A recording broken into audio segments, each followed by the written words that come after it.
जय श्री राम दोस्तों, आपका स्वागत है ममता हिंदी कहानियां चैनल में। यहाँ पर आपको मिलेंगी दिल को छू जाने वाली प्रेरणादायक कहानियां।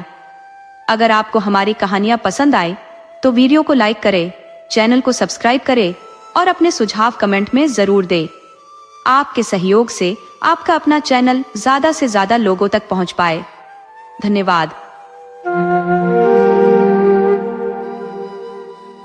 मेरे पति नाटक देखने गए हैं। अपने बच्ची के लिए रसोई में दूध तैयार करके ढंक ढूंक कर नीचे से ऊपर आई हूँ। यहाँ अभी हम केवल 2 लोग ही हैं, एक मैं और दूसरा ये दिया। मैं अपना जीभ काट लेती हूँ। भूल हो गई, अभी इस आधी रात को मेरे साथी के रूप में कोई पुरुष का नाम नहीं आना चाहिए। दिया को दीवों कहते हुए न जाने क्यों मेरा मन पिछले दिनों में भटक जाता है। न जाने क्यों दीप मेरे अंतर की बातों की साक्षी बन कोई भेदी पुरुष की तरह सजीव बनता जा रहा है। ऐसा लग रहा है यहाँ इस एकांत में पुरुष की कल्पना करना भी ठीक नहीं है। हंस हंस कर प्रकाश फैलाने वाला, मेरी ओर एक तक ताकते रहने वाला, तेज के सरोवर में मेरे देह को तरबतर करने वाला और स्वयं मौन रहकर मेरे मन की बातों को समझ जाने वाले पुरुष की कल्पना करना तो सचमुच डरावना ही है। मेरे कहने का मतलब ये है कि अभी इस मंजिल में एक मैं जग रही हूँ और दूजा यह बत्ती जल रहा है। मुझे मेरा बचपन याद आता है। इस घर के लोग मुझे बेवकूफ कहते हैं। नहाकर या सोकर उठने के बाद मेरे गले के सोने का हार छोकरी में या बिस्तर पर ही पड़ा रह जाता है। इसलिए सब मुझे जंगली गाय, बुद्धू, गंवार कहते हैं। इन सब के बावजूद मुझे मेरे बचपन की एक एक बातें याद है। उस समय मैं घर की दीवारों से मकड़ी के जाले, भौरे के भील को उखाड़ फेंकती थी। इन सबको करते देख रतन माँ मुझसे कहती रहती, रहने दे पापन, ऐसा मत कर, नहीं तो तुझे अगले जन्म में प्रताप राय सेठ के घोड़ा गाड़ी का घोड़ा नहीं तो उसके घर की बहू होकर जन्म लेना पड़ेगा। उन दिनों में ना समझ थी।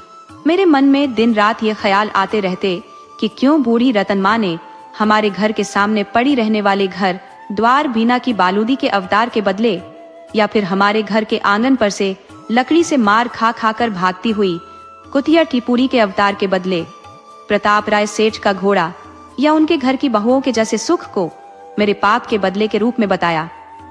तब तो मैं खूब पाप करूंगी।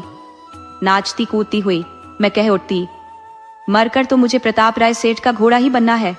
बहुत मजा आएगा, बहुत मजा आएगा। रतन बा, आप मुझे वो घोड़ा दिखाओगी ना? हमारा घर गांव के मुख्य रास्ते के किनारे पर ही था।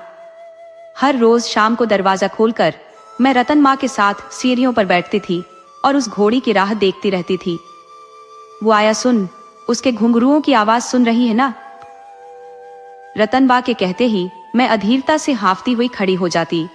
फिर तो अपनी विशिष्ट अदा के साथ जब चमचमाती गाड़ी को फूल के जैसे खींचता हुआ घोड़ा अपनी तगबगाती चाल से निकलता, तब उसके कपाल पर की लटकती लट, एक दूसरे को छूते हुए कान के नोक, कमान के जैसी टेढ़ी गर्दन देखकर मेरा मन मयूर नाच उठता। मैं कह उठती, ओ हो रतन माँ, इस सुखद अवतार को पाने के लिए तो तुम जितना कहो उतना पाप करने को तैयार हूँ। रतन माँ मुझे समझाती, अरे मूर्ख, ये उछलना कूदना तो उसका कुछ दिन के लिए ही है, बेचारा मजा कर ले कुछ दिन तक। पर मुझे तो ये सब कुछ भी समझ में नहीं आता था। फिर तो मैं सुबह शाम उस घुंघरू के आवाज को सुनने के लिए बेचैन बैठी रहती। आवाज सुनी नहीं कि दौड़कर दरवाजे पर पहुंच जाती। अगर माँ नहला रही होती तो भी उनका हाथ छुड़ाकर साबुन से जलती आंखों से भी घोड़ा देखने दौड़ जाती। मैं सोचा करती, कितना भाग्यशाली घोड़ा है, उसके पीठ पर कितने सुंदर, हंसमुख, रूपदार लोग सवारी कर रहे हैं। चाइना सिल्क के कोट पतलून से सज्ज मामलतदार साहब भरे बाजार में सैकड़ों लोगों का सलाम दोनों हाथों से बटोरते हैं और हाथ में बड़े बड़े हुक्का थामे, कमर पर रुपहली मूठ वाले तलवार वाले बड़े ताल्लुकदार उनको सरकार सरकार कहते हुए उनके सामने बिछ बिछ जाते हैं। तब तो इन महापुरुषों को देख देख कर सेठ साहब का घोड़ा इतराता होगा। हर गाड़ी के समय पर स्टेशन जाकर कलेक्टर साहब से लेकर अव्वल दर्जे के कर्मचारी और माननीय पैसेंजरों को चाय नाश्ता पहुंचाने वाला ये घोड़ा दिन भर में जब भी निकलता, तब मैं दरवाजे से बाहर निकालकर जरूर उसे देख लेती। और जब रात के 12 या 4 बजे की गाड़ी के लिए वह रबर टायर वाला गाड़ी को खींचता हुआ अपनी चाल की प्रतिध्वनि को गलियों में गूंजाता हुआ जोश के साथ निकलता, तब मैं नींद में से जग जाती। अगर नींद नहीं खुलती तब तो मेरे सपने में वह घोड़ा जरूर आता। बाजार में भी अनेक बार सेठ साहब को बोलते हुए मैंने सुना। हमारे घर अगर कोई अतिथि आया हुआ होता तो सेठ जी तुरंत पिताजी से कहते, जरूरत पड़ने पर मेहमानों के लिए घोड़ा गाड़ी मंगवा लेना, हमें रैर मत समझना। घोड़ा बंधा बंधाया पड़ा रहे तो किस काम का? जरूरत के वक्त भाइयों के काम नहीं आए तो इसकी क्या सार्थकता है? मैं सोचती, अरे वाह, कितना लाडला और सम्मानित घोड़ा है। खड़े खड़े ही मुंह की लगाम को चबा रहा है, और वह भी चांदी का। मक्खी से बचने के लिए पूरे शरीर पर झालरदार जाली लगाया है। जिनके घर के घोड़े इतना भाग्यवान है, उनके घर की बहुएं कितनी लाड़ से रहती होंगी। पायल झनकाती सुंदर वस्त्राभूषणों से लदी रहती होगी। उनको देखने की मनोकामना भी मेरी पूरी हो गई। एक दिन हमारे घर के नजदीक वाला रास्ता इतना संकरा है कि आमने सामने से आने वाले बैलगाड़ियां अगल बगल से निकल ही नहीं सकते। उस दिन दोपहर के 12 बजे एक साथ 7 बैलगाड़ियों का जमघट उस रास्ते पर लग गया। गाड़ियों पर रुई के गट्ठे लड़े थे। नकाबधारी 7 गाड़ी वालों के चेहरे पर रास्ते के धूल की परत चढ़ गई थी। 7 जन बैल के पुंछ को मरोड़ मरोड़ कर बाजार के चढ़ाव को पार करने का प्रयास कर रहे थे। बैलों के कंधे छिलकर लहूलुहान हो रहे थे। एक गाय दबाव में आ जाने के कारण दुकानदार उन 7 में से एक गाड़ी वाले को घसीटकर गाली देकर मारपीट करने लगे। दूसरे गांव के गाड़ा वाले इन व्यापारियों के साथ कुछ देर तक मस्ती मजाक करते रहे, थोड़ी लाचारी जताते और कुछ देर तक आपस में अंदर ही अंदर लड़ाई झगड़ा कर रहे थे। उन लोगों को तो पता ही था कि गाय के दबाव में आने का असली जिम्मेदार कौन है, पर इस लड़ाई झगड़े गाली गलौज से अगर कोई खुश हो रहा था तो वह मैं थी। 8 साल की लड़की अपने घर के चबूतरे में बैठी थी। वहीं पर फंसे 2 मुसलमान किसानों को बात करते हुए सुना कि अब तो हद हो गई। ओ, दुकान के चबूतरे को बढ़ाकर बाजार के रास्ते को संकरा बनाने वाले तो ये व्यापारी ही है, और पीट रहे हैं पर गांव के गाड़ी वालों को कोई देखने वाला नहीं है ना। इस तरह से जब ठेले, गाड़ी, मुसाफिरों, पनिहारियों, सब्जी वालों आदि तमाम लोगों का और वाहनों का जमघट वहां हो गया, तभी मैंने मेरी परिचित और प्रिय ध्वनि सुनी। मैं उठी और गर्दन लंबी करके बाजार की ओर नजर दौड़ाई। हा, सेठ की गाड़ी, नया घोड़ा, सफेद जग का घोड़ा, और अंदर 4 औरतें और 5 लड़के बैठे हुए थे। आज इतने वर्षों के बाद भी मैं उन दिनों की बातों को भूली नहीं। अंदर तो चारों घूंघट किए हुए बैठे थे, इसलिए पारदर्शी साड़ियों के आर पार से मैं केवल उनके चेहरे की हल्की झलक ही देख पाई थी। पर कोहनी तक के खुले 8 हाथों पर ही तो मेरी नजर थी। जिस तरह कोई भिखारी का लड़का दिवाली के त्योहार में हमारे पूनम चंद हलवाई की दुकान की हर एक मिठाई के थक्के की ओर ताकता रहता है, उसी लगन के साथ मैं भी उनको ताक रही थी। उनकी उंगलियों की अंगूठियों से लेकर कोहनी के ऊपर तक के बाजूबंद तक न जाने क्या क्या देखा। उन सबका मैं कैसे वर्णन करूं? अब तो मेयर नजरों में खोट आ गया है, इसलिए उस समय के मेरे आंखों की आतुरता का आज मैं सही न्याय नहीं कर सकती। और उन 5 लड़कों के अंगों पर न जाने कितने रंगों के कपड़े शोभा दे रहे थे। सेठ के घर की बहुएं आज अपने समधियों के घर भोजन करने जा रही थी। इन बेचारों के साथ कैसा किया इन बैलगाड़ी वालों ने। लोग इस तरह की अनेक बातें करने लगे थे। इतने में कोचमैन ने रास्ता रोकने वाले गाड़ा वालों को 2-4 गालियां देकर गाड़ी को पीछे ले लिया। एक गली में से गाड़ी को घुमाकर गांव के बाहर से जाने वाले रास्ते से सेठ की बहुओं को समधी के घर पहुंचा दिया। ये लोग जहां भोजन करने आए थे वह जगह हमारे घर के नजदीक ही था। माँ को पता न चले, इस तरह उनसे छिपकर मैं उस घर में पहुंच गई। मुझे सुंदर रेशमी वस्त्रों से ढंके चेहरों को देखने की तीव्र इच्छा हो रही थी, पर उस बड़े से घर में न जाने कौन से हिस्से में वो भागवंतिया घुस गई थी से वहां कौन मेरे लिए फुर्सत से वहां बैठा था जो मुझे यह बताता। खाने खिलाने की धमा चौकड़ी मची हुई थी। चिल्लाकर रूंधे गले से वे इतनी जोर जोर से बात कर रहे थे और काम कर रहे थे कि कहीं इनमें झगड़ा शुरू हो न जाए। इस डर से मैं वहां से भाग आई। माँ को जब पता चली कि मैं उनके घर उनके भोजन वाले दिन गई थी तो उन्होंने मेरे गाल को जोर से मरोड़ दिया। उनके गाल मरोड़ने के बाद भी उस दिन से मैं हर रोज मंदिर में आरती के समय जाकर अकेली ही प्रार्थना करती कि हे भगवान, मुझे उस सेठ के घर की बहू बना दो, नहीं तो मैं उस घोड़ा गाड़ी में बैठकर भोजन करने कैसा जाऊंगी? मुझे ऐसे फिर कहाँ मिलेगा। बस तब से जब तक मैं 12-13 वर्ष की हुई, तब तक की उन 5 वर्ष के दरमियान मैंने 7 बार सेठ के घर की बहुओं को घोड़ा गाड़ी में बैठकर निकलते देखा होगा। 2-3 बार भोजन के लिए और 4 बार हमारी जाति के कोई वरिष्ठ गुरुदेव के आगमन पर के स्वागत के लिए। पर इस बात को मैं ठीक से कह नहीं सकती कि वे चारों वही की वही थी या उनमें से किसी की अदला बदली हुई थी। पर इतना तो मुझे याद रह गया कि कोहनी तक को बाहर झांकती वो 8 हाथों की कलाइयां बारंबार बढ़ती घटती, मोटी पतली, लालिमा भरी तथा बीमार या बीमारियों से निस्तेज होती, भिन्न भिन्न लगती। फेर बदल का यह तरीका मुझे उन दिनों समझ में नहीं आता था, पर जब मैं बड़ी हुई मेरे अंतस में इन बातों की कड़ियां जुड़ने लगी।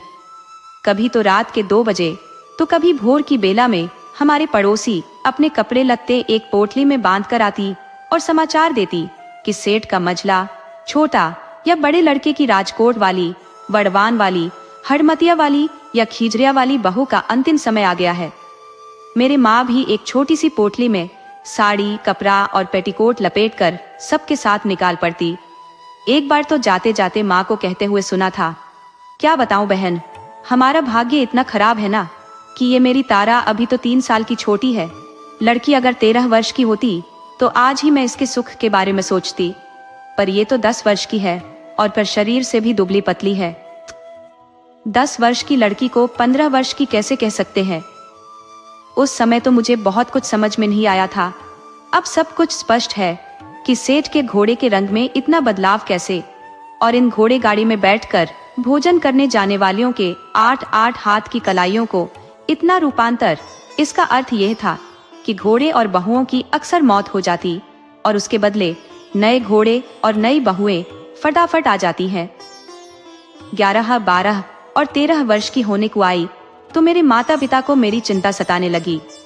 उस दिन हमारे घर के नजदीक के संकरी बाजार में जो बैलगाड़ियों का जमघट हुआ था, वैसा ही अकुलाहट भरा वातावरण मेरे माता पिता के छोटे से संसार में छा गया। न जाने क्या हुआ कि अचानक मेरा शरीर निखारने लगा, कितने गुप्त झरने रोम रोम से फूटने लगे। मेरी माँ पिताजी से कहने लगी, जिस दिन इसे सही में निखर कर सामने आना था, उस दिन तक तो वो अकाल के भुक्खड़ जैसी दिखती रही, और आज इस करमजली में निखार आया है। अब इसको कैसे हम पार लगाएंगे और कहाँ पार लगाएंगे? बापू कहते, हम क्या कर सकते हैं? सेठ के घर में हमारी बेटी के लिए कोई बीमार थोड़े न पड़ सकता है। सुनकर तो माँ दुगुने गुस्से से भर जाती। मुझ पर व्यंग करने का आपको सही मौका मिला है, शर्म तो आती नहीं, उल्टे गरज रहे हो। मैंने कब ऐसा कहा कि सेठ की बहुओं को मौत आ जाए? तुम कह तो नहीं रही हो, पर अंदर ही अंदर हम दोनों इस बात के लिए प्रार्थना तो कर ही रहे हैं ना। होता होगा ये तो आप ही जाने। माँ नाराज होकर कहती। बापा बोलते, पर इसमें हम गलत कहाँ है? विवाह के लायक लड़की के लिए तो सभी माँ बाप यही कर रहे हैं। आबरूदार घर की लड़की अपनी बीमारी के अंतिम दिनों में तकलीफ भोग रही हो तो क्या तभी से सब तैयारी में नहीं जुट जाते क्या? तो फिर हम कहाँ ब्राह्मण से उसके मरण का जाप करवा रहे हैं कि यदि सेठ के बहू के बीमार पड़ने का योग है तो जरा जल्दी जल्दी क्यों ना आए?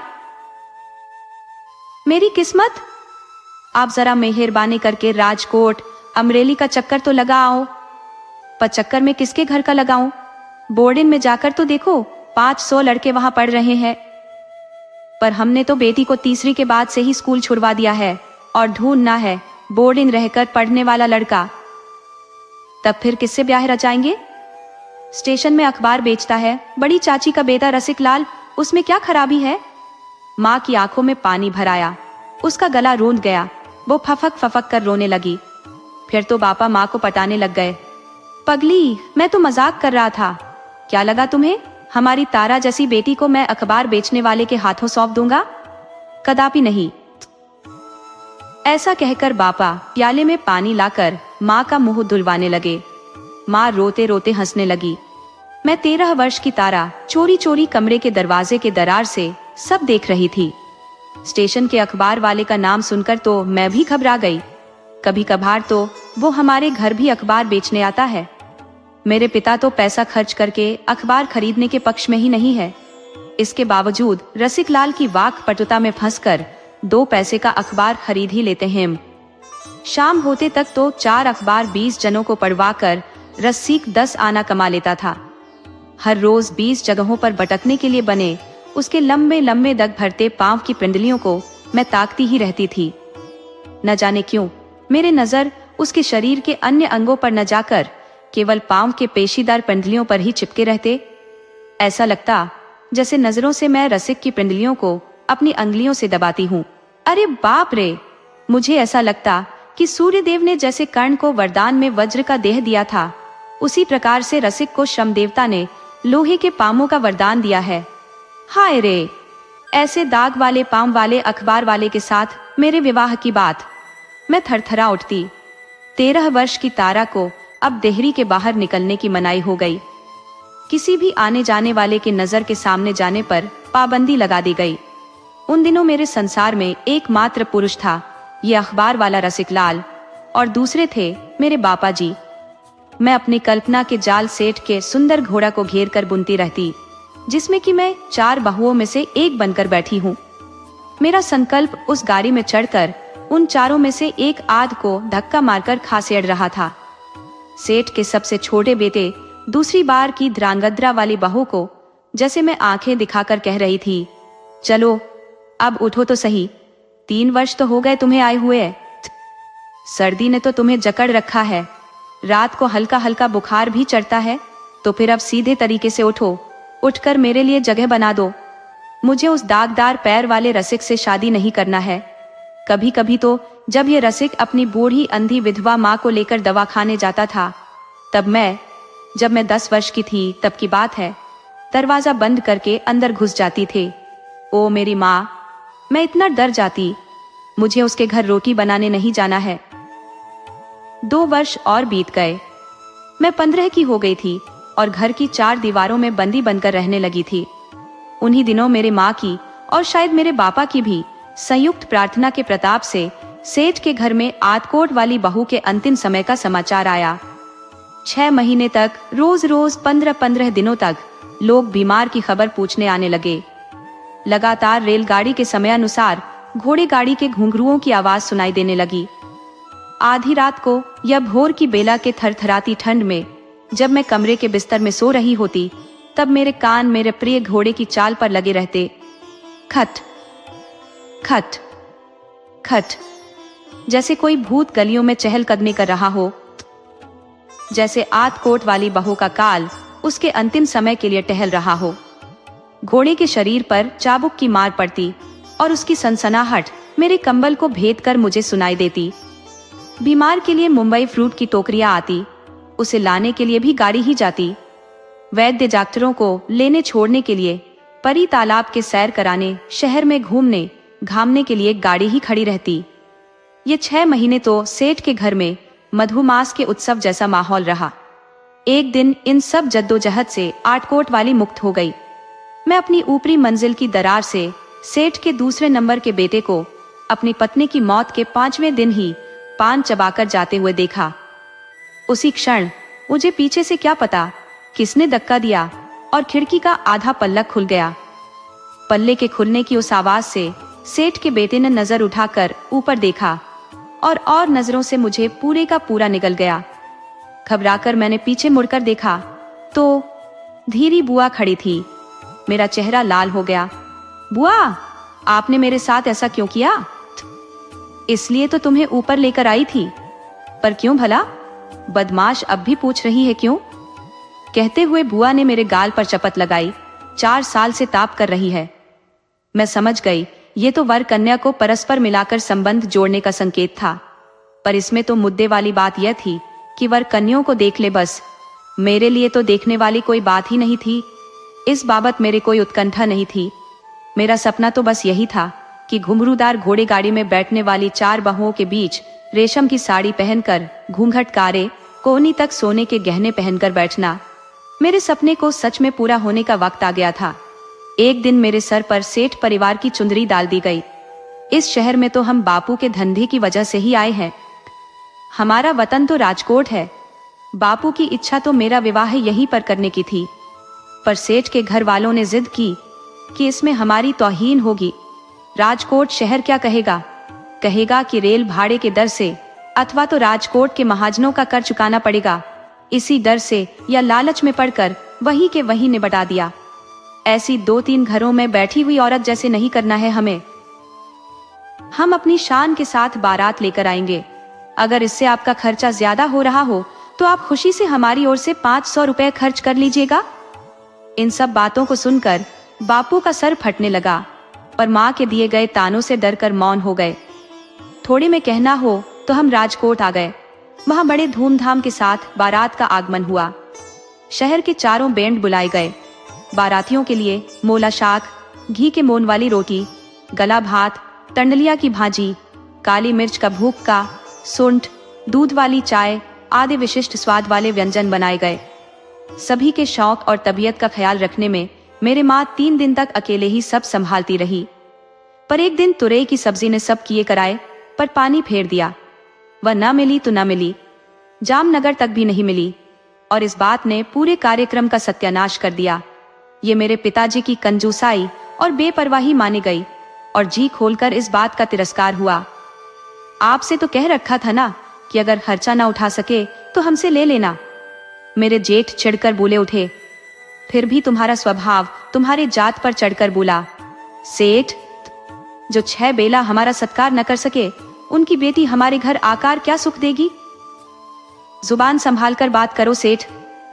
मेरे पिताजी का मिजाज छिटक गया। आपकी साहूकारी आपके घर में रखिए।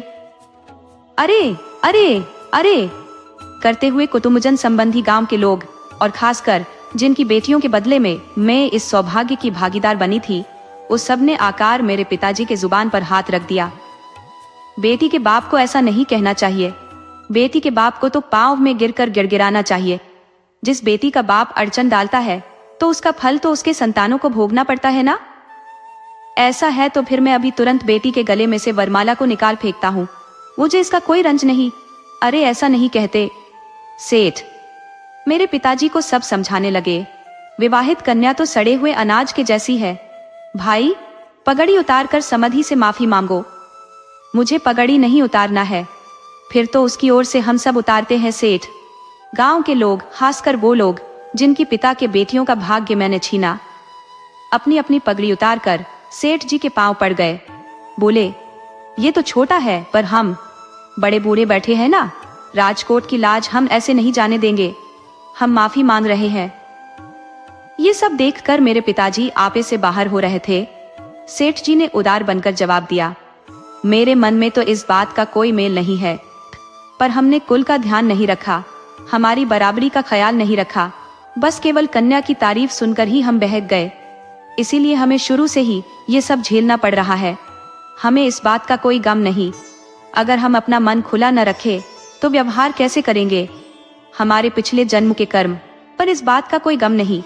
इंसान अपने बराबर के लोगों में खानदान देखकर बात चलाते हैं तो वो अकारण ना ही ना। फिर भी कोई बात नहीं, दाऊद। भोजन के बाद मैं और माँ ने भीतर के कमरे में बैठकर इस झगड़े को सुना। मेरे माँ रोती रही, मैं रोने रोने को हो गई।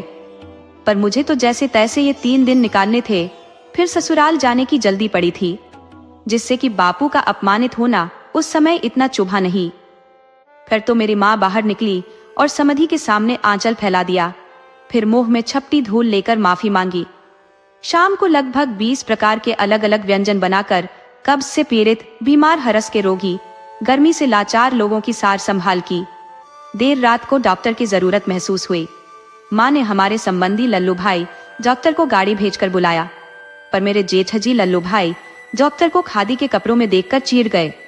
बीमार को देखकर लल्लू भाई डॉक्टर ने मुस्कुराकर कहा, इन्हें कुछ भी नहीं हुआ है। आप नाहक घबरा गए, पेट में गैस बन गया है। उनकी बातों को सुनकर बाराती नाराज हो गए। ये आपके बस की बात नहीं है, कहकर लल्लू भाई को उन्होंने वापस लौटा दिया। इतने में जेठजी चिल्लाए, क्या राजकोट में कोई गोरा डॉक्टर नहीं है? मेरे माँ ने तब 15 रुपए फीस देकर मेजर फेन फैनी को बुलवाया। उन्होंने रोगी की जांच की। आधे घंटे तक कभी उल्टी लेटाई तो कभी सीधी, कभी दाहिनी ओर तो कभी बाईं ओर। फिर पेट, आंख, कान, नाखून, गला, शरीर के सभी अंगों की जांच की। फिर गंभीर मुद्रा में जानकारी दी कि पूरी रात यहाँ पर एक नर्स को रखना पड़ेगा। अगर ध्यान नहीं रखा गया तो ये केस अंतड़ियों के सड़न का रूप ले लेगा। दोष तो इसमें खुराक का ही है ना साहब? जेठा जी ने पूछा। बेशक, खुराक और पानी। फिर जब मेजर फिन फेने की मोटर लौट गई तब सभी उल्लासित हो उठे। पूरी रात एक ख्रीस्ती नर्स को वहां रखा गया, बेशक हमारे खर्चे पर। इस पूरे समय के दरमियान मेरे बापू एक कमरे में सोए रहे। अंततः मैं ससुराल पहुंची। रास्ते भर मेरे बापू की नालायकी पर बातें होती रही। ठट्टा मस्कारी, रोष और धिक्कार ही मुख्य विषय था। मेरा चेहरा घूंघट में होने के कारण वे लोग और जोर जोर से मेरे अभिमान पर चोट कर रहे थे। और सब तो ठीक है, पर हम जिनको दुखी करके पराए घर में ले आते हैं उनकी क्या दशा होती होगी?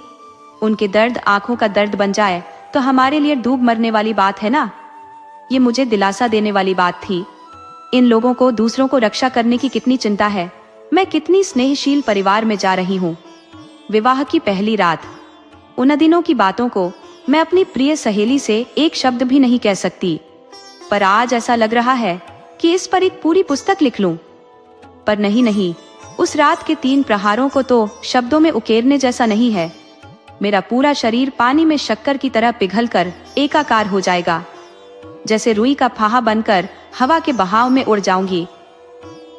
अगरबत्ती की तरह मेरा अंग अंग जलकर सुगंधीदार धुएं का लच्छा बन घूमता हुआ आकाश पर चढ़ रहा था।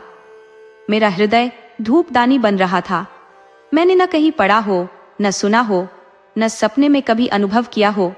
ऐसा गुंजन मेरे शरीर के पोर पोर से उठ रहा था। माँ को मैंने कपूर के टुकड़े को लेकर अंगार पर रखते देखा है। ये मुझे याद है। मैं जैसे कपूर की जलती हुई पुतली बन गई थी। मेरे जैसी अनपढ़, अज्ञानी, नासमझ, जो कल तक कंचे खेलने वाली थी, को ये कौन चुपके छुप छुप कर जीवन की अजब कहानी कह रहा है। मेरी जैसी करोड़ों कन्याओं को क्या ये एक ही अदृश्य मित्र सदा से यही रहस्य सिखाता आ रहा है? देर रात को सेठ का बेटा आया। उसके चेहरे पर नजर डालते ही न जाने क्यों मैं स्तंभित रह गई। उसे मैं पसंद आऊंगी या नहीं, सोचते ही उसने मुझ पर कब्जा कर लिया। उसके मुंह से शराब की दुर्गंध के बगैर भी वह नशे में है ऐसा लगा। उसकी आंखें रूबाब की ज्वाला से जल रही थी। कबूतर को अपने जबड़े में भींचती किसी बिल्ली की तरह उसने अपनी बेहोश इच्छाओं को मुझ पर उड़ेल दिया। कपूर की पुड़िया को जैसे किसी ने भर भराकर भट्टी में झोंक दिया। जरा भी सुगंध फैलाए बगैर मेरा यौवन भस्म हो गया। मैं कुछ कह भी नहीं सकी। वह कुछ सुनने कहने जैसा नहीं रहा था। सुबह जब मैं नीचे उतर रही थी तब उन्होंने कहा, बड़े भैया तेरे बापू से बहुत नाराज हैं, संभाल कर रहना। अपने को घर के लायक बनाने की कोशिश करना, नहीं तो तेरा यहाँ टिकना मुश्किल है। तेरे जैसी तो इस घर को बुहारने में निकाल फेंके जाते हैं।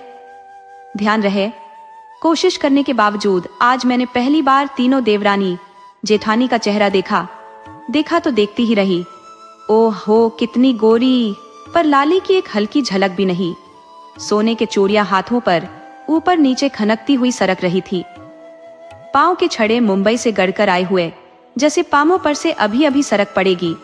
बाजूबंद न जाने क्यों इतने बड़े हैं, उसे धागे से बांधकर दबा लिया गया है। कनपट्टी पर लटों की शोभा क्यों नहीं है? इन सुंदर चेहरों पर तो मुस्कान खेलते रहनी चाहिए। पर तीसरे दिन से ही मेरे लिए इनके चेहरे पर नाराजगी झलकने लगी। मैं कमरे से जरा देर से निकली क्योंकि मेरा पूरा शरीर मरोड़ रहा था और सर भी चकरा रहा था। बस यही कारण था। पर न जाने क्यों कोई पूछता ही नहीं कि तुझे क्या तकलीफ है तारा। मैं आलसी भी नहीं, कामकाज से जी भी नहीं चुराती हूँ, पर मेरे शरीर के जोड़ न जाने क्यों टूट रहे हैं। रात को इनके भी शरीर के सांधे टूट रहे थे। उन्होंने मुझसे चंपी कराई। ऐसे में रतसगा हो गया। ये बात मैं अपनी देवरानी जेठानी को कैसे समझाऊं कि इसलिए उठने में देर हो गई। सब लोग नाराज होने लगे कि हमने सोचा था कि तुम्हारे आने से हमें रसोई के कामकाज में थोड़ी राहत मिलेगी, पर तुम तो तुम्हारे बाप के घर से कुछ खा पी कर आई ही नहीं। हमारी किस्मत हमें ऐसे ही मिली। मेरी देवरानी बोली, मेरे चीका को पीने के लिए जरा भी दूध नहीं मिलता क्योंकि मैं दिन रात खटती ही रहती हूँ। क्या मुझे अकेली को ही बाप की आबरू को बचना है, जो मैं अकेली ही झूठी रहूं? छोटी भाभी भी मेरे हाथ से पानी की देगची को छीन कर बोले, लाओ जी, तुमसे नहीं उठेगा। आपको इतना भी पता नहीं है कि मेहमानों को मुंह धोने के लिए पहले पानी देना है, फिर झटपट चाय बनाना है। बाप के भर तो मेहमान आने पर बेचैन हो जाती होगी। ऊपरी मंजिल से पुरुषों के पुकारने की आवाज लगातार आ रही थी। गर्म पानी अब तक क्यों नहीं आया? सब के सब कहाँ मर गए? खाते वक्त तो थाली भर भर के खाते हो, और काम के वक्त चाय कब तक मिलेगी? मेहमानों को गाड़ी पकड़नी है। अरे ओ भगा, जोड़ जल्दी। चिट्ठी लाने कोई गया कि नहीं? ये बत्ती अब तक क्यों जल रही है? ये लड़का अब तक गंदगी में लिथरा क्यों पड़ा है? इसे साफ तो करो कोई। दोपहर की गाड़ी से चतुर्भुज होमाशा वाला आ रहे हैं। उनकी रोटी के लिए आटा बचाकर रखना। कल दही चटनी में धनिया की पत्ती क्यों नहीं डाली? किसी का ध्यान रहता है कि नहीं इस ओर? सब के सब साले अंधे। पुरुषों की जुबान से ऐसी और अनेक बातें लगातार सुनने में आ रही थी। तुरंत मुझे भाभी ने याद दिला दिया कि तारा दही चटनी तो कल तुमने बनाया था ना, इतना भी ध्यान नहीं रखा। धनिया पत्ती जैसी चीज आप चटनी में डालना भूल गई? पुरुषों के स्वभाव के बारे में तुम नहीं जानती क्या? या बाप के घर में कभी दही चटनी? आपके पांव पड़ती हूँ भाभी जी, मैं बोल उठी। आप मुझे जो चाहे कह ले, पर मेरे बापू को क्यों हर समय हर वक्त बात में लाती है? उन्होंने आप लोगों का क्या बिगाड़ा है? जैसे और सभी के बापू है, वैसे मेरे भी बापू है। मेरे आंखें लाल हो गई, फिर आंसू भर आए। मेरे नजरों के सामने मेरे बापू का चेहरा उभर आया और मैं उठकर रसोई घर से बाहर निकाल आई, मेरे आंसुओं को छुपाने। देवरानी जेठानी को लगा कि मैं नाराज हो गई। पीछे से उन्होंने क्या कहा मैंने सुना नहीं। मैं बरामदे के खंभे की आड़ में खड़ी थी। गाड़ी में जोता हुआ घोड़ा भी खड़ा था। वह मूक पशु बड़ी देगची पर पड़ी रात के चिपके दानों की ओर अपनी गार्डन बढ़ा रहा था। कुंडे में पानी पड़ा था, उसे पीने के लिए हिनहिना रहा था। रात को बहुत सर्दी पड़ी थी, इसलिए सयस उसे धार देने के लिए उठ न सका, ऐसा मुझे लग रहा था। मुझे लगा एक गट्ठी लाकर उसके मुंह के पास रख दूं। इतने में ही मेहमानों का दल धड़ाधड़ ऊपर से नीचे उतारने लगा और घोड़े को गर्दन लम्बते हुए देखकर बोले, ये 7वां बाला घोड़ा तो एकदम निकम्मा निकला। इसकी माँ तो थी असली चोटीला की, मस्त थी, पर बाप शायद मरियल था। घोड़े की बात की निंदा सुनने के बाद मुझे सुख का अनुभव हुआ। सुख इस बात का कि इस घर में मेरा एक सगा भाई है। अब मुझे मेरे बचपन की बात याद आने लगी कि हर रोज बरामदे में बैठकर मैं जिसकी नसीबदारी की तारीफ करती थी, वो घोड़ा ये घोड़ा नहीं है। चोरी छुपे न जाने कितनी बार मैं घोड़े को चना खिलाकर आती थी। चौकीदार के न होने पर पानी भी पिला आती थी। एक साथ 5 गट्ठे घास के भी रखाती। एक बार मेरे छोटे देवर नाराज होने लगे कि इस तरह से घोड़े को खड़ देकर कौन खड़ का नुकसान कर रहा है। मैं कांप रही थी, पर गुस्सा सईस पर उतारा गया और घोड़े के साथ मेरे भाई वाला संबंध गुप्त ही रहा। इस तरह से 12 महीने गुजर गए। एक बार रात की गाड़ी से 5 मेहमान आए थे। जामनगर से बेटी की सगाई के लिए एक दूजवर दूल्हे को देखने आए थे। घोड़ा स्टेशन जाकर उनको लेकर आया। शाम को हमारे घर में मामलतदार साहब के बेटे की शादी की खुशी में गांव के अधिकारियों का चाय नाश्ता का कार्यक्रम रखा गया। उन सब से निबटते ही अपने थके हुए शरीर के साथ नए मेहमानों के लिए आटा गूंथ कर चूल्हे में कंडे डालकर मेहमानों के उतरकर भोजन करने की राह देख रही थी। पर आते ही मेहमानों ने चाय पी ली थी, इसलिए भोजन करने के लिए उतरने में थोड़ी देर हो रही थी। बड़ी जेठानी पियर गई थी। छोटी भाभी चीका को लेकर व्यस्त थी। उसे सर्दी खांसी हो गई थी और लगातार रो रहा था, इसलिए उसे लेकर दूध पिलाने कमरे में बैठी थी। देवरानी की एक चोरी खो गई थी, इसलिए बत्ती जलाकर ढूंढ रही थी और नौकरों से पूछ परछ भी कर रही थी। चूल्हे के पास बैठे बैठे मेरी आंख लाग गई और अचानक कनपत्ती पर ताप लगते ही मैं जग गई। देखा तो चूल्हे की आग से मेरे एक तरफ की लट जल गई थी। अच्छा, ये हुआ कि लट जलकर गिर गई, पर अगर मैं जल गई होती तो क्या होता? इसी डर से रोटियां अच्छी बनी नहीं बिगड़ गई। मेरे पति को ऐसा लगा कि मेहमानों को भोजन में मजा नहीं आया। मेरे लट जलने की बात को सुनकर तो उन्होंने कुछ नहीं कहा, पर संबंधियों की पत्नियां इस बात को सुनकर हंसने लगी। वाह रे बहू, तुम तो गजब की निकली, तुम्हें तो जरा भी होश नहीं रहता। अच्छा हुआ बात इतने में ही निपट गई। घर बड़ा पुण्यवान है, अगर और ज्यादा हो जाता तो दुनिया वाले तो ऐसे ही बात बनाते ना कि पसंद नहीं थी ना, इसलिए जला दिया। फिर तो मुझे ऐसा लगने लगा कि अच्छा हुआ मैं बच गई। कुछ उल्टा सीधा हो जाता तो। गांव के फौजदार मेरे पति को कुछ उल्टा सीधा होने पर, लोग उल्टा सीधा होने पर अपने दुश्मनी निकालते हैं। पुलिस इनको बहुत हैरान करती। जैसे जैसे लोग घर में आते गए वैसे वैसे जेठ जी सबसे कहने लगे, कल तो भाई तारा बहू की दाहिनी कनपट्टी की लट जल गई चूल्हे में। सब जान गए कि मुझे झोंका आने के कारण ऐसा हुआ। सभी का यह कहना था कि ऐसे कुंभकर्ण जैसी सोने वाले के बारे में तो हमने कभी नहीं सुना। तो कोई मजाक करते हुए मेरे पति से कहते, भाई जवानी क्या भाग जाने वाली है जो रात रात भर जागते हो।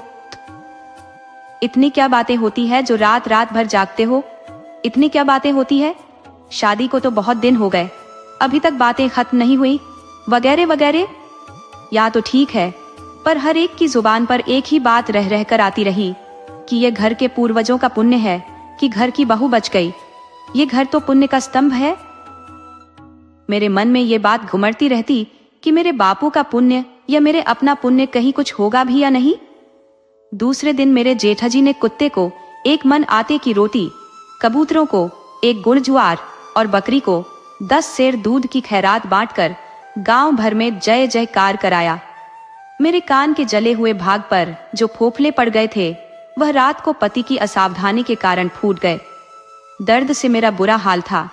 सुबह दवाखाने जाने के लिए घोड़ा गाड़ी नहीं मिली, फेरे में गई थी। तीसरे दिन मैं दवाखाने गई तब डॉक्टर साहब ने बड़े ध्यान से मेरा निरीक्षण किया। डॉक्टर के व्यवहार से मैं धन्य हो गई। मुझे ऐसा लगा कि मैं भी ध्यान देने लायक, नाजुक स्पर्श की हकदार, कोमल शब्दों से पूछने बात करने के योग्य हूँ। मुझे देखकर किसी की आंखों में स्नेह के भाव उभर कर आ सकते हैं। ये मैंने पहली बार जाना और इसी दिन जाना।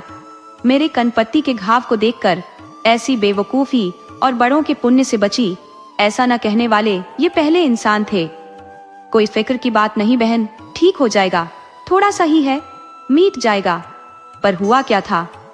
पर तुम तो बड़ी सचेत रही, सावधान रही कि सुध बुद्ध खोए बगैर एकदम से उठ खड़ी हो गई और घबराए बगैर बालों को मसड़ डाला।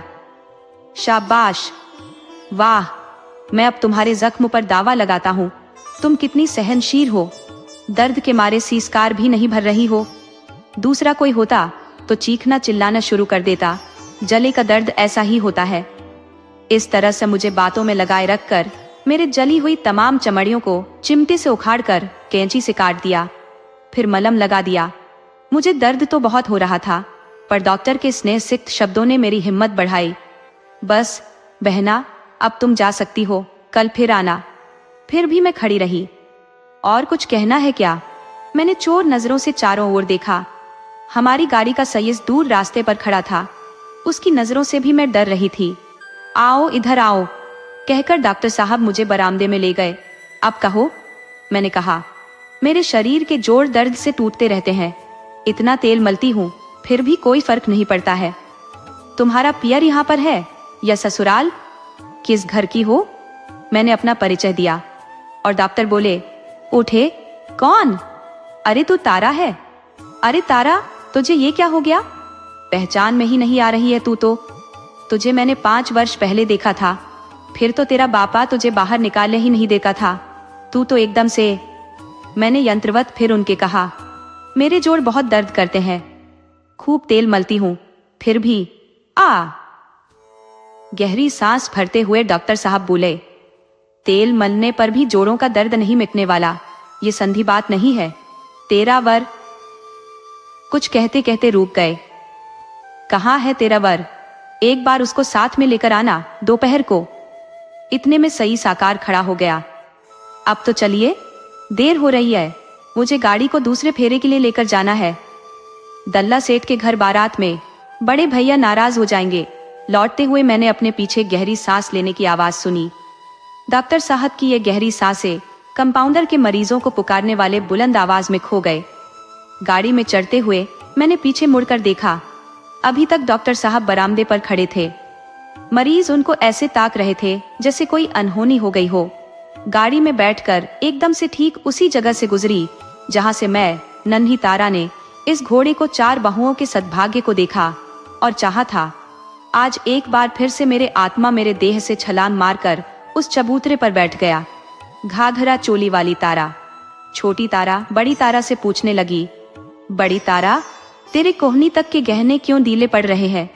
तेरी हाथ पर बैठी रहने वाली चूड़ियां कहाँ उतार गई? तेरे बाजूबंद को धागे से बांधकर क्यों छोटा कर देना पड़ा? तारा दी घूंघट खोल। मैं छोटी तारा चीखती ही रही और तारा दी को लेकर गाड़ी वाला कोई चोर के जैसे भागने लगा। घोड़े की पीठ पर चाबुक का हर एक प्रहार मुझे मेरे पीठ पर पड़ता हुआ लग रहा था। डॉक्टर को तो और कुछ काम होते ही नहीं, मस्यते। मेरे पति ने उस दिन की बात को सुनकर कहा, हर किसी का इलाज करके प्रैक्टिस चलाना है, बड़े घर की औरतों को इंजेक्शन लगाना है, हमें ऐसे जाल में नहीं फंसना है। मेरे साथ वो आए ही नहीं। दूसरी बार जब मैं डॉक्टर के पास गई तब डॉक्टर साहब ने मेरे पति की अनिच्छा को भांप लिया। उन्होंने कहा, कोई बात नहीं, उनकी कोई खास जरूरत नहीं थी।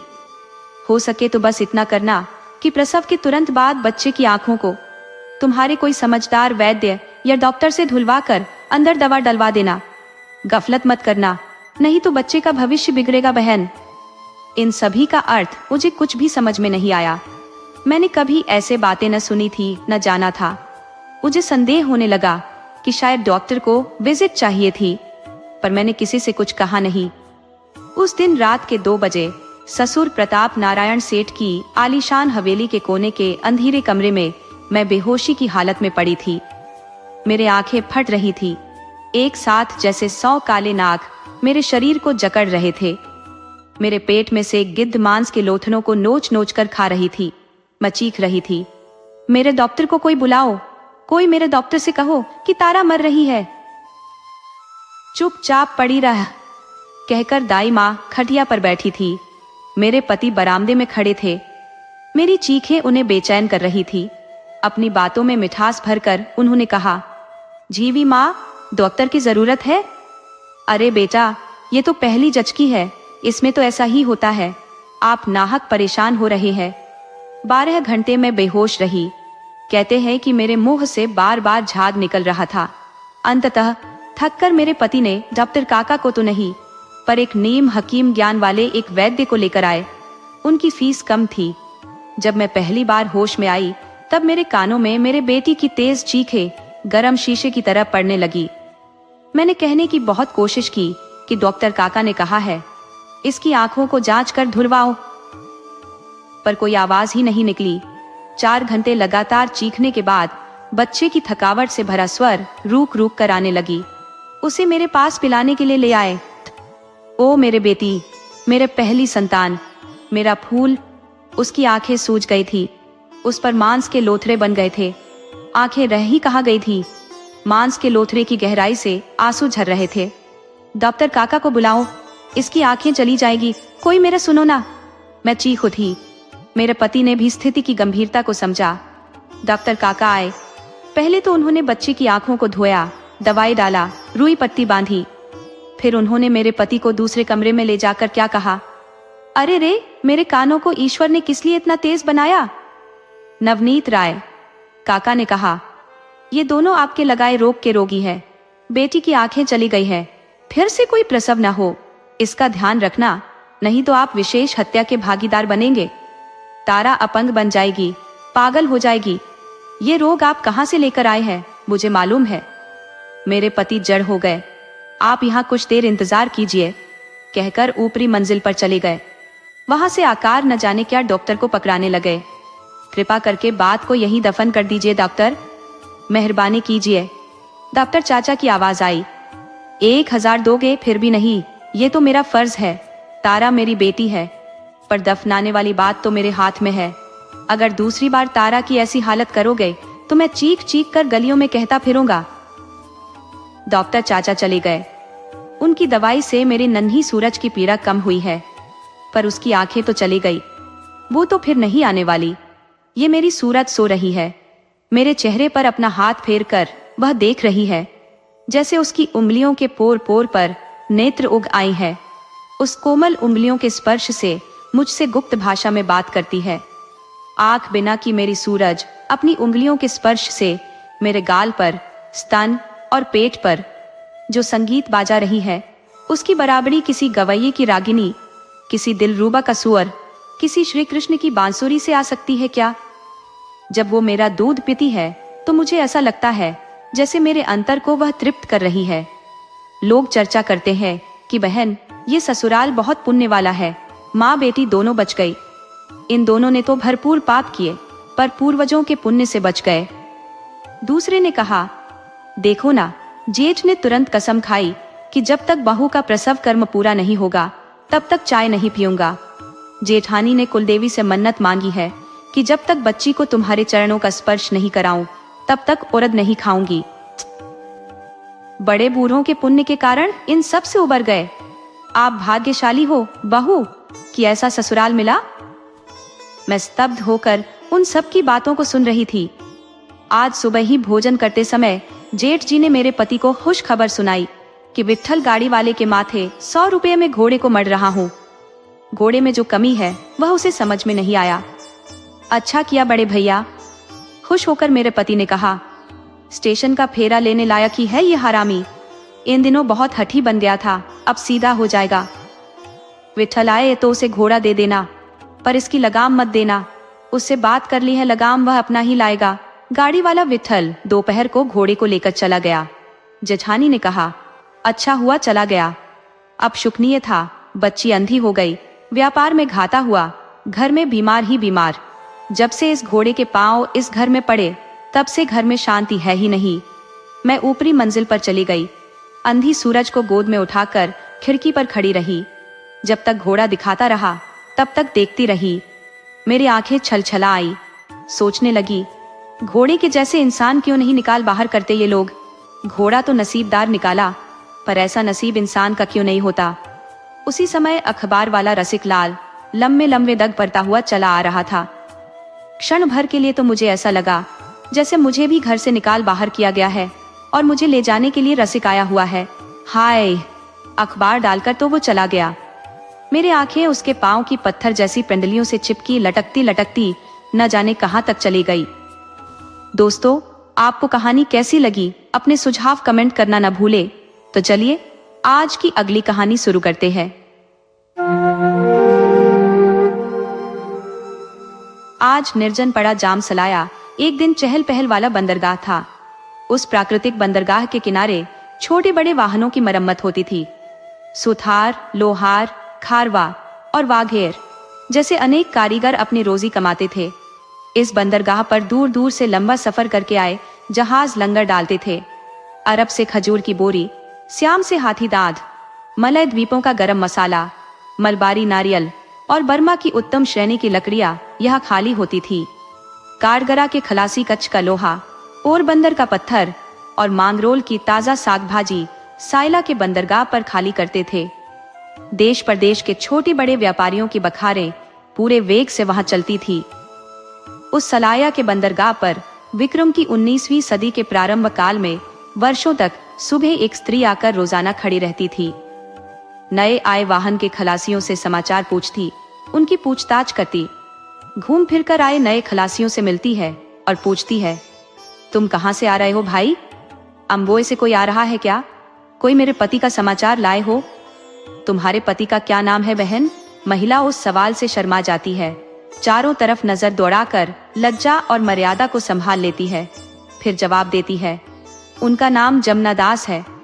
जब गए तब सब उन्हें जमुना कहते थे। नहीं बहन, हमें कोई पता नहीं है, हम तो बीच रास्ते में से आ रहे हैं। महिला लंबी सांस लेती है। आंख में आए आंसुओं को पहुंचकर निराशापूर्वक सिफारिश करती है, भाई तुम अम्बोए जाओ, तब थोड़ी खोज करना ना, अपने लोगों से सिफारिश भी करना, इस गरीब बहन का इतना काम करना। हाँ बहन, इसने क्या है? इतना कह के आने वाला निकल लेता है। महिला केवल दयनीय मुंह बनाकर दूसरे आने वाले की राह देखते हुए सागर की ओर नजर गाड़े खड़ी रहती है। फिर कोई नया आगंतुक किसी जमुना दास को पहचानता है। वह जवाब देता है, बहन कौन सा जमुना दास, सुमरी वाला? नहीं भाई, वो नहीं। तब खंभालिया वाले भवान भीमजी वाले ना? नहीं भाई, वो नहीं है। वह तो सेठ आदमी पसा प्रेमचंद वाले है। हम तो पड़ाना के नागौरी गरीब आदमी है, हमारा कोई व्यापार धंधा नहीं है। नवा आगंतुक महिला का कोमल और दयनीय चेहरा देखता रहता है। विवाहित होता है तो उसकी वेदना हृदय को छू जाती है। कुंवारों के लिए इस स्त्री को देखकर माता का प्यार याद आता है। अपना एक एक सफर ताजा करके पूछता है, तो बहन, आपके पति कितने वर्ष से चले गए हैं? तो बहन, फिर कोई बातचीत ही नहीं? नहीं भाई नहीं, कोई बात नहीं, कागज का एक टुकड़ा भी नहीं। होगा बहन होगा, रत्नाकर तो देवता है, किसी को बहुत दिन नहीं रखता, कल आएगा। सागर पर श्रद्धा रखो। तुम्हारे मुंह में घी शक्कर भाई। परंतु बापू, तुम थोड़ा देखते रहना। अरे इसमें क्या है बहन, परंतु है कैसा? महिला ने नीचे नजर की और जमीन को खुरेदते हुए बोली, शरीर से गोरे है और मजबूत है, इतना ही जानती हूँ, और तो मैंने ध्यान से देखा भी नहीं है। क्या कहती हो? ऐसा नहीं होता है बहन, मेरे साथ तो ऐसा ही हुआ है भाई। 8 वर्ष की थी तब विवाह हुआ, उनकी उम्र थी 16 वर्ष की। फिर उनके बाप ने नई शादी की, घरेलू झगड़ा हुआ, इसलिए अलग घर बसाने के लिए कमाई करने परदेश के सफर पर निकल गए। मैं उनका घर संभालने योग्य बनूं, इतने में तो वे वापस आ जाने वाले थे, पर अभी तक आ ही रहे हैं। सागर यात्री बहुत दिलदार स्वभाव के होते हैं, सागर पर श्रद्धा रखते हैं। वह आश्वासन देता है, बहन, मैं नए सफर पर जाऊंगा, तब अवश्य खोज करते आऊंगा। बाकी तो बहन समय का फेरबदल है, आज का दुख तो कल का सुख। मैं भी अब कल की आशा पर ही जीवित हूँ भाई। सलाया के बंदरगाह पर लगातार 5 वर्ष से यह महिला इसी तरह पूछताछ करती हुई भटकती है। महिला का नाम है नाथी बाई। सलाया के धनजी घेलाराम की पुत्री है। पड़ाना के हरक चंद के पुत्र के साथ विवाहित है। घनजी घेलाराम अपुत्र ही मर गए। उनके पीछे नाथी बाई और उनकी विधवा माता अकेली बची। माँ बेटी गांव में अनाज मजूरी करके जीविकोपार्जन करती। जमुना दास तो विवाह करके परदेश चला गया। पुत्र को ब्याहने के बाद बाप ने स्वयं शादी की। घर में नई सासू आ गई। उसने सपत्नी के छप्पर को पुत्रवधू से आंगन को अछूता ही रखा। बरसों तक राह देखने के बाद नाथीबाई बंदरगाह पर जाती है। नित्य नए मर्दों से बातें करती है। ऐसी बातें गांव में फैल गई। आखिर एक दिन नई सासू ने झगड़े के साथ नाथीबाई के माँ के कान में यह बात डाल दी। माँ का मुंह उतर गया। पुत्री को उलाहना दिया और 2 दिन तक माँ बेटी ने खाना नहीं खाया। नाथीबाई अब पति की खोज खबर लेने चुपके चुपके सागर के किनारे जाने लगी। इसी तरह से दिन पर दिन बीत गए। महीना बीता और वर्ष भी बीतने आया। जमुना दास को अम्बोए गए 15 वर्ष बीत गए थे। न कोई खबर, न कोई खत। फिर तो आशा टूटी, धीरज कमजोर पड़ा, श्रद्धा नष्ट हुई और नयन के नीर भी सूख गए। जीवन का प्रवाह थम गया। माँ बेटी का जीवन रण सा हो गया। ऐसे जीवन के रण में अचानक एक मीठा फल आया। आशा की किरण जगी। एक दिन सुबह के पहर में एक वाघेर नातीबाई का घर पूछते हुए आया, क्या बहन, अब तो सागर किनारे नहीं आती है? 2 दिन राह देखा, तू नहीं आई, इसलिए आज मैं आया हूँ। नाथीबाई ने वाघेर के सम्मुख देखा। इस वाघेर को उसने 7-8 बार देखा था और पूछा था कि क्या भाई, है कोई समाचार? उसे याद रखकर वाघेर आज कहने आया है कि समाचार तो है बहन, परंतु अच्छा नहीं है। तू रोज कहती थी, इसीलिए याद करके मैंने अम्बोए में पूछताछ की। आखिरकार पता लग गया है। वह जमुना दास तो कुर्जी पारिख में था, वही ना? गोरा मोटा चेहरा, गोरा शरीर और दोहरी काठी का। पुत्री को तो इतना बारीक अंदेशा याद नहीं था, परंतु माँ ने हामी भरी। तब तो बहन आज से 7 वर्ष पहले अपने सुंदर जी का वाहन वतन वापस आ रहा था। उसे चीन के लुटेरों ने पकड़ा था, साथ में वह भी पकड़ा गया है। चीनियों ने आज से 7 वर्ष पहले एक बयान खत अम्बोए भेजा था, उसमें उसका नाम है। लगभग 30 आदमी पकड़े गए थे। तो भाई, आबू वाला बंधक की रकम तो नहीं देंगे, पर यह समाचार भी नहीं देंगे? बहन, आबू में तो हमारा आना जाना कम है। एक वाहन द्वारा खबर भेजा था, वह वाहन रास्ते में खो गया। पेशगी कितनी है भाई, और वे अभी है कहाँ? पेशगी तो सबकी मिला के 40,000 कोरी, अकेले जमुना दास का 6,000 कोरी जितना है। सभी को द्वीप पर रखा है। ये द्वीप अम्बोए से 150 कोस दूर मध्य समुद्र में है। वहाँ समुद्री लुटेरों का ठिकाना है, ऐसा समाचार मिला है। समाचार देकर वाघेर चल देता है। बहुत मेहरबानी की है आपने भाई, आपने इतनी मेहनत करके समाचार प्राप्त किया है। वाघेर तो चला गया, परंतु माँ बेटी को नए संताप की वेदना में डालता गया। इनके साथ में कोई मर्द नहीं है। अनाथ और असहाय इन दुखियों का कोई सहारा नहीं। कहाँ अम्बोय, कहाँ समुद्री लुटेरे और कहाँ सलाया। माँ ने कहा, जमुना दास के बाप हरखचंद को समाचार तो दे दे, पढ़ाना। अरे बाप को परवाह होती तो ऐसे ही 15 वर्ष बीतते क्या। ये आशा निरर्थक है माँ। नाथीबाई पूरे दिन भटकते भूत की तरह घूमती रही। उसका हृदय किसी अनजान वेदना से विदीर्ण हो गया। कहाँ जाऊं, किससे पूछूं? समुद्री लुटेरों द्वारा पकड़े गए अपने पति के दर्द की कल्पना करने लगी। एक एक कल्पना की तरंगों में नाथीबाई को अपना दुख तुच्छ लगने लगा। उसके हृदय में हमदर्दी की आग प्रकट हुई। अरे 7-7 वर्ष से समुद्र पर नजर बिछाए होंगे, कोई आएगा, कोई तो छुड़ाएगा। इस तरह की आशा उनके हृदय में उठती होगी। उनके पैर में जंजीर बंधी होगी, परंतु उन्हें छुड़ाने कौन जाए। बाप तो नई औरत का बंदी है और माँ तो है नहीं। अंधेरे आकाश में बिजली चमकती है। इस प्रकार नाथीबाई के दिमाग में एकाएक आत्मबल की कौंध हुई। क्यों नहीं है उनका कोई, मैं हूं ना, मैं ही जाऊंगी। उसकी नसों में खून दौड़ गया। विचार ने दृढ़ता का रूप लिया। धीरे धीरे अशक्ति कम हो गई। आत्मसंज्ञान जाग उठा। नाथीबाई के मन में दृढ़ निश्चय हो गया कि मैं ही आऊंगी। वैसे भी जीवन तो अस्त व्यस्त हो ही गया है, फिर जिंदगी का तार सहेजने का प्रयत्न क्यों न करे। क्या ईश्वर मेरी श्रद्धा की तरफ नहीं देखेगा? नाथीबाई ने अपना विचार माँ को बताया। माता क्रुद्ध हुई। बेटी को मनाया, फुसलाया, धमकाया, अपने आंसू से नहलाया, पर नाथीबाई का मन नहीं बदला। आखिर माता ने कहा, तुम्हें जाना ही है तो मैं भी साथ में आऊंगी, मेरा यहाँ क्या है। माँ बेटी ने सलाया का घर बंद किया। घरेलू चीजों वस्तुओं को बेच डाला। उन्होंने स्त्रीधन को नकद में बदला। नाथीबाई ने 3000 कोरी का जुगाड़ कर ली। एक अगुआ सेठ के पास माँ बेटी अपनी बात करने के लिए गईं। आबू का व्यापारी बात सुनकर बोला, बहन तुम्हारे लिए 3 तो क्या 30,000 कोरी खर्च करने को तैयार हो, परंतु चीनी बेईमान है, विश्वास करने जैसा नहीं है। पहले हमारा एक वाहन उन्होंने पकड़ा था, पकड़कर वे पेशगी मांगे, पेशगी भेजा। पकड़े गए लोगों के लिए खर्ची भी भेजी, पर चीनियों ने पेशगी खा डाली और किसी को छोड़ा भी नहीं। अब तो हम पेशगी भेजते ही नहीं है। उनके अत्याचार से हमारे वाहन आबो और फोरमास की ओर नहीं आते। इसलिए बहन तेरा यह प्रयत्न व्यर्थ है। वे हरामखोर किसी को नहीं छोड़ेंगे और पैसा भी खा जाएंगे। ये बात सुनकर माँ की हिम्मत तो हिल गई, परंतु नाथीबाई का दिल नहीं दिगा। अम्बोय में उस समय जाम खंभालिया के एक खोजा गृहस्थ की सराफा था। माँ बेटी उनके घर अम्बोय पहुंचे। परदेश में रहने वाला खोजा व्यापारी बिना मर्द के 2 हिंदू स्त्रियों को देखकर आश्चर्यचकित हो उठा। उसने माँ बेटी के रहने और भोजन पाने की व्यवस्था कर दी। नाथीबाई ने खोजा गृहस्थ को अपनी सब बात बता दी। खोजा सेठ ने कहा, अरे बहन इसके लिए यहाँ तक कष्ट उठाया, धन्य है तेरी कुलीनता को।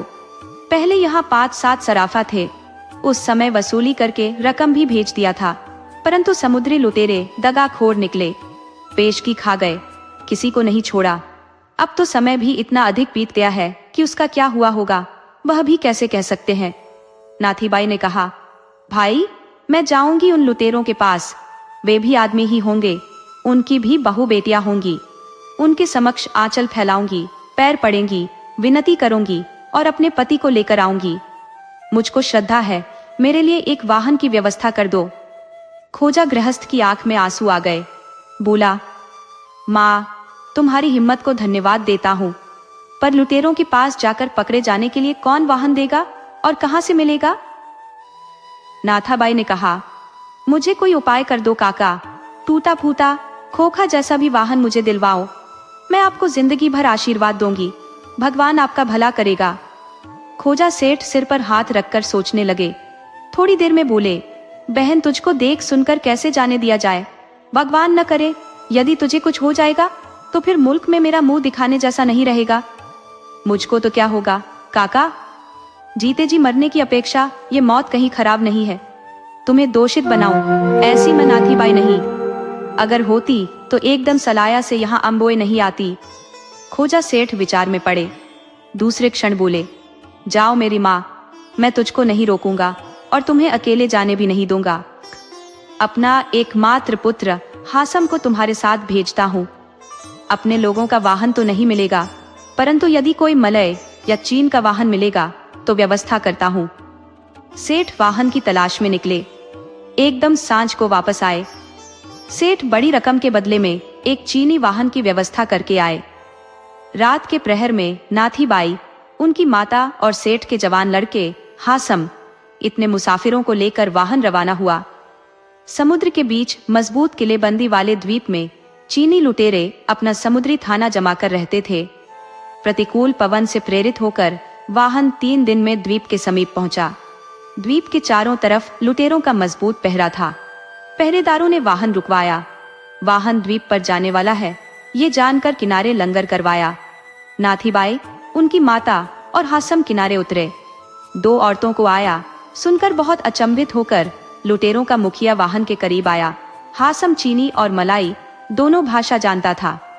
उसने दोनों औरतों के यहाँ आने का कारण विगत पूर्वक लुटेरों के मुखिया को कह सुनाया। 50 लुटेरों के बीच खड़ा मुखिया ये बात सुनकर और अधिक आश्चर्यचकित हुआ। मुखिया ने अपना राठौड़ी पंजा नाथीबाई के सिर पर रखकर बोला, यह एक सौराष्ट्र की लड़की कि जो अपने खाविंद की खोज के लिए यहाँ तक आई है। अद्भुत! धन्य है तेरी पतिभक्ति बेटी, और धन्य है तेरी श्रद्धा को। तू लुटेरों के थाने में क्यों आई? क्या उसे मालूम नहीं कि हम लुटेरे हैं? हम उसे पकड़ लेंगे, उसकी दुर्दशा करेंगे। इस लड़की को इसका डर नहीं होगा। हासम ने नाथीबाई की बात मुखी के वतन की भाषा में समझाई। मुखी नाथीबाई की ओर देखता रहा। नाथीबाई बोली, हासम भाई, उसे समझाओ कि मनुष्य जाति में विद्यमान ईश्वर पर विश्वास को लेकर मैं यहाँ आई हूँ। तुम्हारी भी बहन बेटी होंगी, उसे याद करके या तो मेरे पति को छोड़ो या मुझको पकड़ लो। मेरे लिए दोनों बराबर है। हम पति पत्नी दोनों मुक्त या दोनों कैद, दोनों में से किसी भी दशा में रहने के लिए तैयारी करके आई हूँ। मैं तुम्हारी लड़की हूँ, जैसा तुम्हें ईश्वर कहे वैसा तुम करो। नाथीबाई की हिम्मत और भावना से भर प्रेम से मुग्ध बना लुटेरों का मुखिया ने हालारी सौराष्ट्र के कैदियों को हाजिर करने की आज्ञा दी। मुखिया की आज्ञानुसार जंजीर से जकड़े हुए 25 वृद्ध और युवाओं को मुखिया के समक्ष प्रस्तुत किया गया। सभी एक ही सांचे से बने प्रेत जैसे दिख रहे थे। मुखिया ने कहा, बहन देख लो, इसमें है तेरा पति। नाथीबाई ने 25 अस्थि पिंजरों पर नजर डालकर देखा। एक समान यातना ने सभी के चेहरों को पीला, सूखा और उजाड़ बनाकर रख दिया था। मुखिया ने कहा, बहन, हमारे यहाँ गड़ा हुआ आदमी तुरंत नहीं पहचाना जा सकता। हुक्म हुआ, जमनादास है कोई हो तो आगे आओ। 30 साल का होने पर भी 60 साल के वृद्ध जैसा दिख रहा, सफेद बाल वाला और गहरी आंखों वाला एक आदमी आगे निकला। नाथीबाई ने पति को पहचाना, अपनी माता की तरफ देखा और माता की आंख से आंसू छलक पड़े। हाँ भाई, यही है। नाथीबाई इतना कहकर मुखिया के पैर के सामने बैठकर रकम की गठरी खोलने लगी। मुखिया ने नाथाबाई को रोककर कहा, बस बहन, बहुत हुआ। हमारी बेईमानी और क्रूरता की बातें सुनकर मर्द कांपते हैं, फिर भी सुदूर मुल्क से हमें मनुष्य समझकर तू आई। तेरे जैसे पवित्र औरत की कुर्बानी मैं समझता हूँ, जान फिसानी मैं जानता हूँ। तेरे जैसी माँ होती, बहन होती या औरत होती तो मैं लुटेरा नहीं होता। इसलिए पुत्री, ये रकम अपने पास रख और ले जा अपने खाविंद को। मैंने उसे दुखी किया है, तू उसे सुखी करना। बहन, तुझको नहीं देना है, मुझको तेरे जैसी नेकपाक बेटी का दर्शन हुआ। तू मुझसे कुछ मांग ले। चारिस। नाथीबाई लुटेरों के मुखिया के सम्मुख झुक गई और सविनय मांग की कि ये सभी मेरे देश बंधु हैं, इन सभी को मुझे दे दो। ले जाओ माँ, ले जाओ। मेरा वाहन तुम सभी को पहुंचा आएगा। इसमें सभी की माताएं और पत्नियां होंगी, उन्हें सौंप देना। मुखिया ने सभी कैदियों को बंधन मुक्त करने की आज्ञा दी। आंसू से भर गदगदित कंठ से नाथीबाई ने विदाई ली। एक फौलादी राक्षस जैसे आदमी के हृदय को पिघलाकर 3 परदेसियों के साथ आया हुआ जहाज 30 मुसाफिरों को साथ लेकर नाथीबाई वापस हुई।